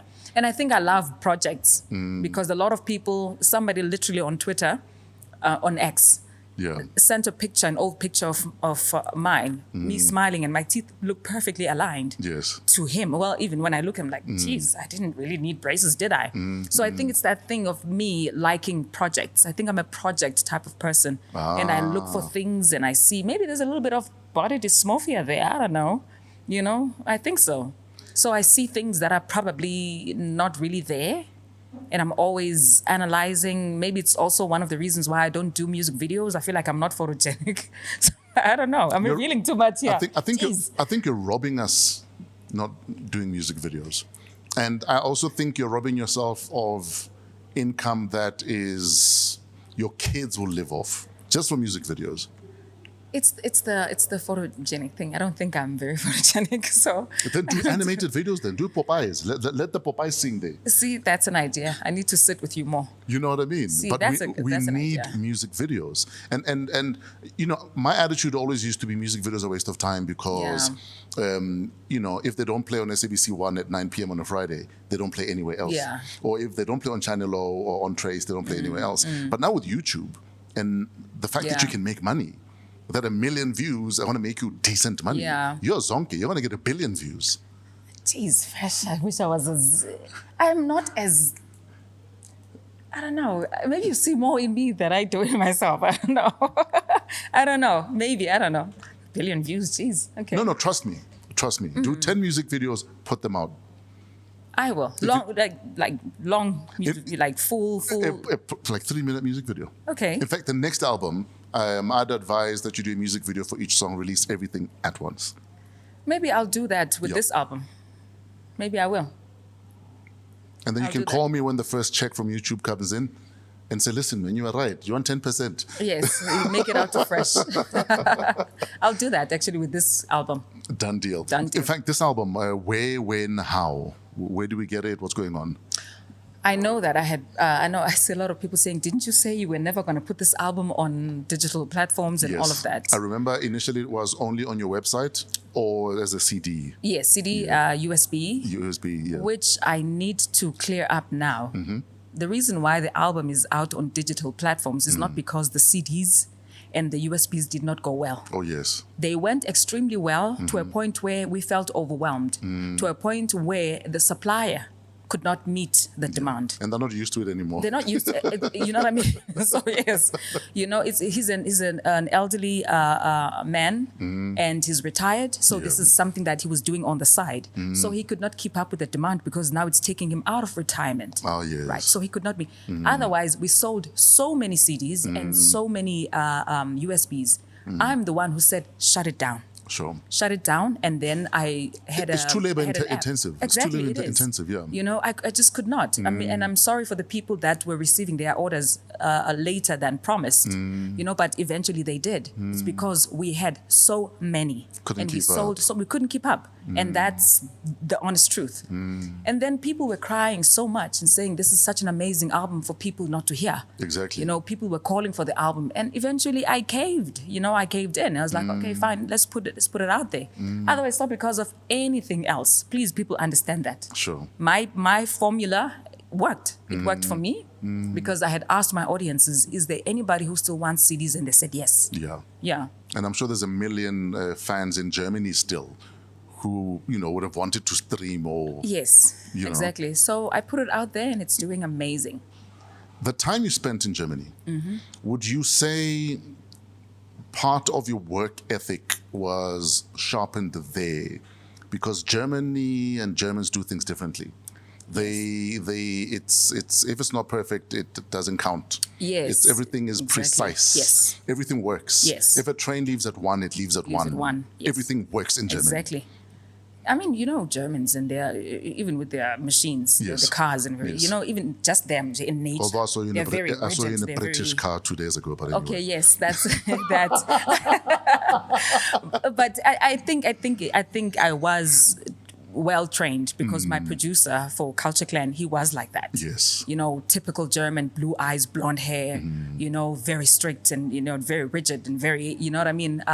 So I think so. I think it helped me being there. It really did. Musically, nothing was ever perfect for him. Yes. Even when I couldn't hear what the problem was, he could always pick up. Yes. It was quite annoying, but I'm happy that I got to learn from someone like that because that's how I am now.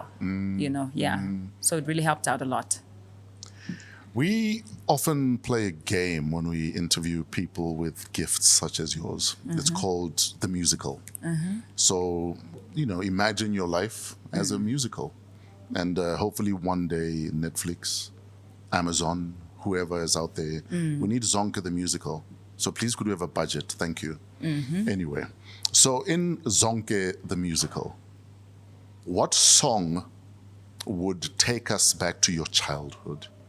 Either a song that mom and dad listened to a lot or that you sang along to as a child in your childhood. Okay, one song that reminds me of my mom, we had a Yeah. vinyl, TP, Teddy Pendergrass. Oh, wow, yes. Yes, and she loved the song, Wake Up Everybody, No More Sleeping in Bed, ba, ba, ba, da, da, da. Yes, yes. She played that song every morning. Every morning, that's one song that I remember from my childhood. Don't you want to sing more of it for us? Okay, the chorus. Please, the chorus, yes. The world won't get no better, da, da, da, da, if we just let it be. Na na na na na na na. The world won't get no better. We gotta change it, yeah. Just you and me, ba, da, da, da, da, da, da, da. Yeah, Just that's you it. and me. Just you and me, yes. Yo. Yeah. So that's the song that we would wake up to. Kuyaklinwa endlini, Yes. kushaya umoya, the vinyl is on, the crackling sound of the vinyl. That's one amazing memory that I have of my mom. She was very musical. She's not a musician, but she loved music, so yeah. I'm big on scents. What scent reminds you of either mom or dad? What scent?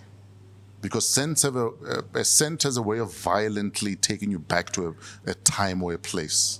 It could be a cologne they used. It could be the smell of Vim, because you were always the one who's scrubbing the pots. Oh my goodness. I was about to say to you that lemon flavored Vim. You're lying. Jeez. Jeez, man. Yes, He knows. I can read minds. I'm telling you, I was about to say lemon scented Vim. Yes. Because my mom was OCD. With the and- skirpot there. Yes, my mom was OCD and she was a germaphobe. Yes. So in my house, I used to say to my brother that at my mom's house, my mom was that person that a small, what do you call, like a spoon. Yes. She didn't understand why you would need to eat more than just a spoonful of something. Oh, I hear you. She was Yes. like that. You in my house, you never got the smell of food. It was Yes. just the smell of cleaning products. It smelled clean. And it's Vim. It's real. I promise you, lemon. Jeez, fresh. Did someone tell you this? You must have called someone. Not at all. Like, what are the chances someone would say to me, I know she'll remember Vim? Like, what are the chances? I mean, there's a bit of trauma involved there because, if you were raised by an OCD mom, Yes. as a result, my sisters, Busi and Lulu, when they went off to varsity, I would visit them at school. Yeah. And their rooms would be upside down on purpose because they wanted to run away from that OCD life and feel like they were in charge of their own lives. And I would say, oh my goodness, if like mom rebels, was to see, rebels with a cause. Rebels with a cause. Yes. And I'd say, if my mom was to see, like, hey, ungazilane lezo zinto wena ushiyile ukugula kwama wakho le, because that's a sickness. So you know, they used to say that. Hey, your mom is not well. That's a sickness. So Exactly. You know, we feel like we're in control of our, oh my goodness, I can't believe you just. Do you have Vim in the house? No, but is there Vim anymore? It is there. I have a lot of domestos. We were actually in studio yesterday. Our studio is in Q. And my partner, Shona, has Vim in our kitchen. I was like, dude, why do we have Vim in the kitchen? That's why I said Vim, because I saw it just yesterday. Listen, I have the next best thing, which is domestos. I don't know. Yes. So I didn't know that they still made Vim. They do. Yeah. And it works wonders. Maybe I see it there, but because it's associated with a lot of trauma, I pretend as if I'm not seeing it. Fair enough. Could be. Zonke, the musical, the teenage years. What was that song when you were a teenager? A lot of songs. A lot of songs. Wet, Wet, Wet. I feel it in my fingers. I feel it in my toes. Dun, dun, dun, dun, dun, dun, dun, dun, dun, dun, dun. If love is all around me, something like that. And so the feeling grows. I think it was a soundtrack to a movie with Hugh Grant. Oh, yes. You know I love you, I always will. Yeah. My mind's made up by the way that I feel. There's no beginning, there'll be no end. 'Cause on my love, you can depend. And then he goes, ooh, I feel it in the wind. Whoa, everywhere I go. Something like that. It's from 4 Weddings and a Funeral. Four Weddings and a Funeral. Yes. Hugh Grant, yes. Yeah. Is there any song that can't be zonkified? I think that should be the research paper that someone comes up with. You mean one of my songs? No. Like, you can take any song and make it sound good. Maybe because the song sounds good on its own. No, rubbish. The song already sounds good on its own. Dude, take the flowers and run with them. Okay, I'm taking the flowers. Thank you. Thank you. Zonke the musical, your first love. And mind you, your first love could even have been your dad, for instance. It doesn't have had to be in a love. Jeez.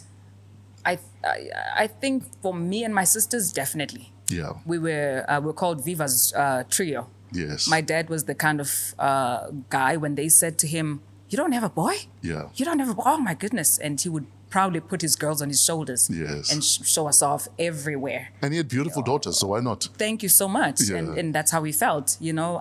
A lot of people thought it was something to laugh about. And my father is very proud of his daughter. So I think our father, we looked up to him. Sure. Yeah, I mean, my dad was very handsome, you know. So obviously your first love is a girl, is your father. Viva the legend. Viva the legend, yeah. And my father was a huge Lionel Richie fan. He thought he was an amazing songwriter. Yes. He's probably one of the greatest songwriters of his generation. Exactly. Yeah. You know, so... and that's probably why he's making more money than all his band members. Exactly. Because he wrote all the songs. They were just the going Commodores. shoop in the background. And he was the engine. he was the engine. And the engine is the most valuable thing in the car. Absolutely. You know, and so the song, Hello. Yeah. Is it me you're looking for? I can see it in your eyes. I can see it in your smile. You're all I ever wanted, and your arms are open wide. Tell me how to win your heart, for I haven't got a clue. But let me start by saying, I love you. So that song was one of my dad's favorites. Well, since you insist, I love you too. Yeah. I love you, Fresh, so much. And you know this forever and ever and ever. Dude, until I die, until I die. So yeah, that's... Zonke the musical, your first heartbreak. I had a crush on this one dude. Yeah. I never talk about such things, but because was this back? Was this back home? Back home. I was young, was a teenager. But because I was too boyish in how I was too focused on not being made a fool out of. Oh, okay. Instead of enjoying my crush. You were not in the moment. I was not. Yes. Because I had seen how boys were playing games with girls. Yes. And I was that friend that if I'm with a girlfriend and my girlfriend is going to see her boyfriend and I'm the one tagging along and her boyfriend has a friend, I'd be the one sitting there like, I see right through this. Yes, yes. You know, it's not going to happen to me. I'm not a fool. I'm not going to fall for that. I'm not stock. Yes. So I would always focus on making sure I'm not stock. Just Yes. because your boyfriend has a friend, and then automatically. There's no hookup here. Exactly. So eventually boys would be like, please don't bring your friend. You know, hey, she's weird, that one. Because I was too focused on wanting to show the boys that I see right through you. Yes. And that's something that my father taught us. And unfortunately, my father was a player. My father was a ladies' man, you know. Okay, so he taught you how to identify ladies' men. And the things, unfortunately for him, he had girls. Oh, yes. So now he was being too protective because he remembered how he was. Oh, yes. I was like, oh my goodness. This is God punishing me. Exactly. So he was being punished. So he was very protective. So he taught us all the tricks. All the tricks, Yeah, yes. don't fall for this, don't fall for that. Yeah, this guy mustn't do this or say that. Sure. So unfortunately, you know, I was too knowledgeable when it came to boys' games. So what broke your heart by this dude? What happened? What broke my heart is the fact that he eventually was like, this is a psycho. Yeah. A psycho. So, I mean, they saw that as psycho behavior. I think boys at that time, they wanted girls to pretend to believe their Yes. games and fall for their games. Anybody who showed them that I see right through your nonsense, boys did not want to be around. So what song got you through the heartache? Eventually, he The just kind of heartbreak? like went away. So Kanti, deep down inside, you actually like it? I did. Jeez. I did. And I used to think, why didn't I just show a more vulnerable side to this guy? Because he was so cute. He was. A song that got me through that. Quite a few. There was Monica. Monica was like, just one of them days. Yeah. That a girl goes through when I'm angry inside. Don't want to take it out on you. Just one of them days. You know, that song. Yeah. And then there was Brandy, who was a favorite. Sitting up in my room, back here thinking about you. I must confess, I'm a mess for you. Sitting up in my room, you know, songs like that, you know? I mean, girly songs. girly songs, you know? So songs like that. And then later came Groove Theory. Oh, yes. I've been doing my own thing. Love has always had a way of having bad timing. You know, songs like that, yeah. So, Do you know that all of those songs that got you through your heartbreak were songs I was playing as I was starting my radio career? see. So you're literally taking me back to my first year of radio. So I guess we were always in sync musically, you and I, long before we met. Long ago, dude. Long before you started talking about me every day on your show, Dude, on that other station. even the bass lines in your music take me back to when nobody appreciated bass lines. Wow. You know what I mean? Thank And I you. remember I said that to you at Metro, that your bass lines for me are reminiscent of UK soul of the 80s. Yes. And you said to me, your songs, you can listen to your songs for weeks and weeks, but there's Yeah. always a layer that you're Yeah. discovering. There's Yeah. always something Yeah. that I didn't hear before. Oh, you were And listening. I know, I appreciated that so much because to me, it feels like I feel understood. Yes. I feel yes. understood. I feel I don't need to explain myself to you, and you just get me. You get it. You really, really do. And you know, in the bigger scheme of art, if people can't listen to your song 20 times in a row without getting bored, there might be a problem with the art you created. That's what I believe. That we must be able to listen to your song over and over and over again. and be discovering new Yes. elements. It's like, which oh, is- flip, there's that? I didn't hear that. Exactly. Exactly. You know, and that's not something that you go out of your way to do. It just happens. It's that attention to detail because the ear can only pick up so much at a time. Sure. You know, so when you've got a beautiful song that you didn't go out of your way to to layer. Yes. The ear will eventually pick up those layers. Absolutely. Yeah. We're almost done with Zonke the musical, and then we're going to let you go because I know you need to get to Sun City. Zonke the musical, the song that changed your fortunes, a Zonke song that changed everything for you, where you knew that, geez, okay, here we go. The song that really, really changed everything for me was djii Zinto. Oh, yes. Because the irony. Yeah. No, because I was taught. Yes. My sister, rest her soul, she had taught me that really the power of life and death lies in your tongue. Yes. So be what become what you want to be long before you become it. Yes. Live like you are it. And I was like, oh, okay, let me write djii Zinto. So djii Zinto ngalo mculo. So that song really turned things around for me. Because people are like, who is this? This song has been on air for 3 months. Yes. I didn't have a plan. Yes. I didn't know where the album was coming from, which record company, which label. I just put out that song and it literally changed things. People were listening. They were starting to listen because I said, when you look into my eyes, you're going to love me. You're finally going to, because I felt unheard and I felt misunderstood. And you were right. I will mesmerize you. I just want to look at you and you fall in love, And I was right. And I'm happy that I took the road less traveled. Sure. I'm so happy because that's why I'm still here. Are you going to sing it for us? Oh, yes. Yeah. Voices in my dream, telling me where I should go. It's weird without music. Saying over here is where I wanna be. Oh yeah, this melody's in me. Saying this is who I am. Ooh, ndingabayindoni na ngaphandle kwakho mina. There ain't no way to show you nanzo djii Zinto ngalo mculo mina. When you smile, when you dance, and when you look into my eyes, nanzo djii Zinto ngalo mculo mina. Oh, Nkosi yami, well, this song makes me a little emotional. Yep. It does. Tell us about those emotions you feel. It takes me back to how I felt. I felt like while the other kids were being busy getting sweets and candy, Yes. I felt like the stepchild. Like the stepmom would come in and give her children clothes and sweets and whatever it Well, now is you and must go hugs. clean. When now you must just go clean, go pick up. I really felt like the stepchild once upon a time in music. And I had to quickly shake that off and be like, listen, nobody owes you nothing. And that time you knew exactly what you were bringing to this industry. I was never confused. I was never confused.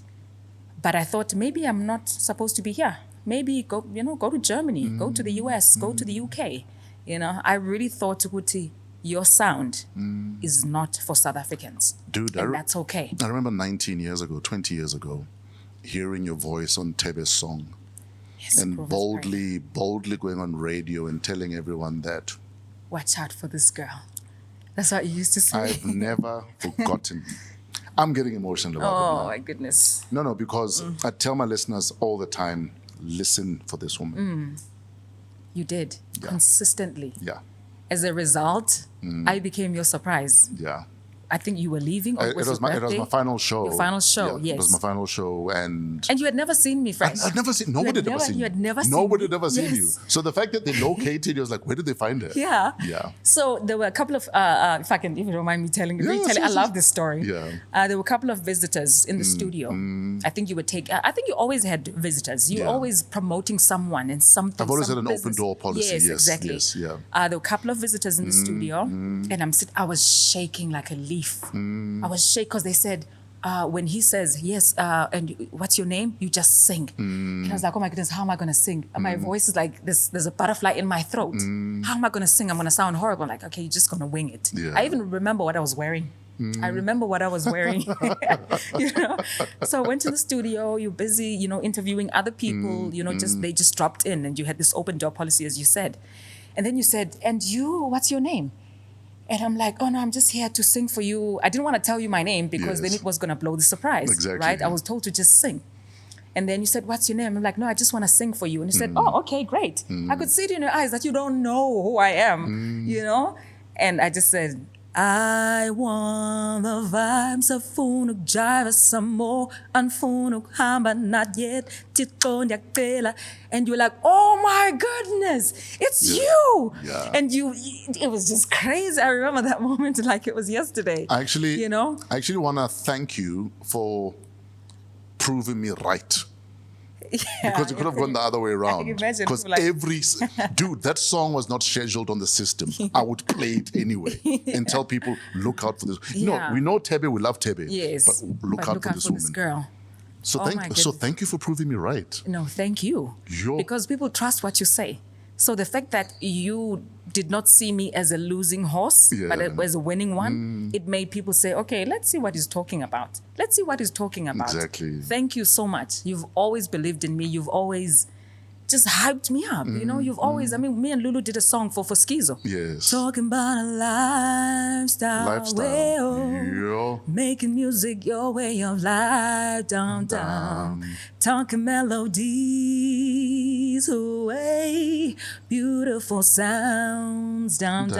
And even then, you were so supportive. You're must like, be music in the air. That was Lulu. I know. I know Guys, it's here. She sounded like she was singing a Bond movie. She just had that type of voice.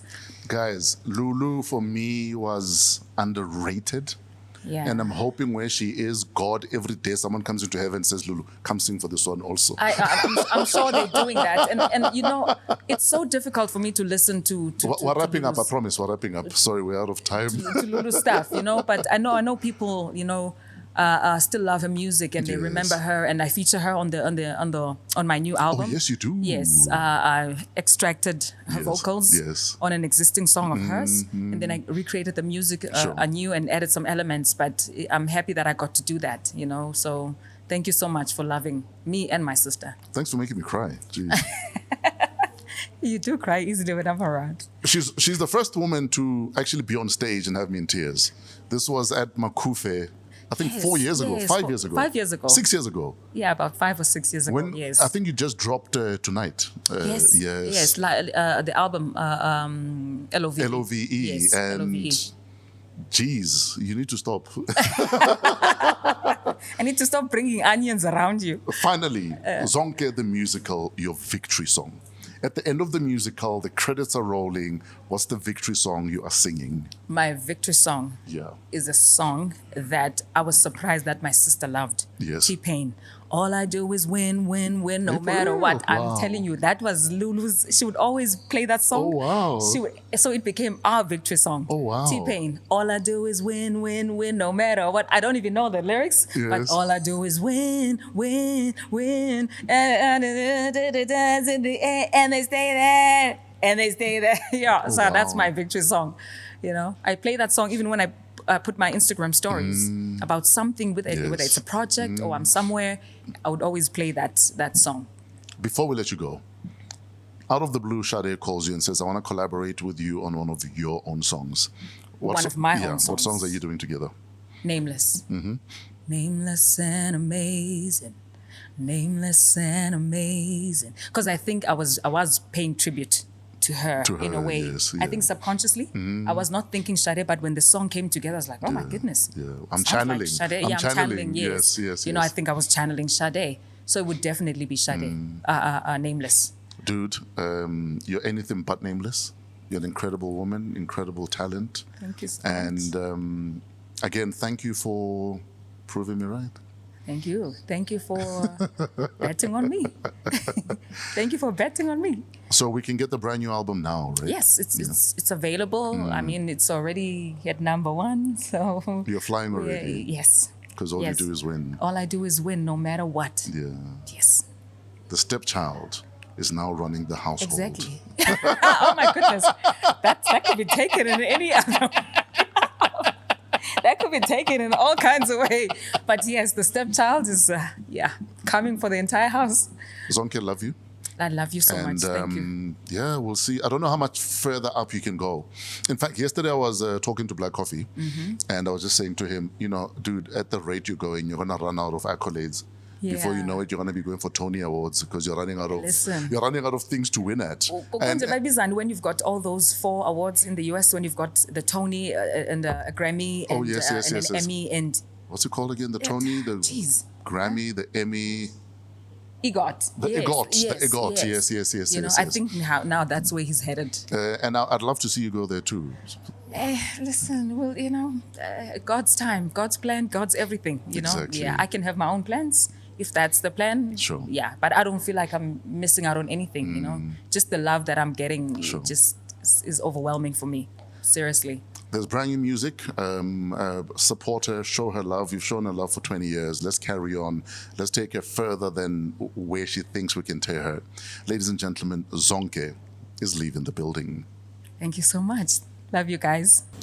We are well into November, which means final tests and final tasks, final exams, etc., etc. So in the spirit of Springbok captain dealing with an overzealous fan and his wife getting hit in the head with a rugby ball, we wish you vigor and resilience. Good luck to all of you writing exams and a good digestion to all of you celebrating Diwali. And to everyone else, have a WAW week ahead in spite of yourselves. This has been another edition of WOW, live from AMP Studios downtown Johannesburg. We're part of the Africa Podcast Network. Shout out to Pezulu Works for the cinematography, our audio engineer, and all of the imaging courtesy of Otis the Flo Fraser. Our guests, Mduduzi Ntuli, Blanka Mazimela, Zonke, creative producer Kuvesh Mohan, and our show producer Keleso Mudisa King. Email us at waw@africapodcastnetwork.com. Till next week, have a good fighting week in spite of yourselves.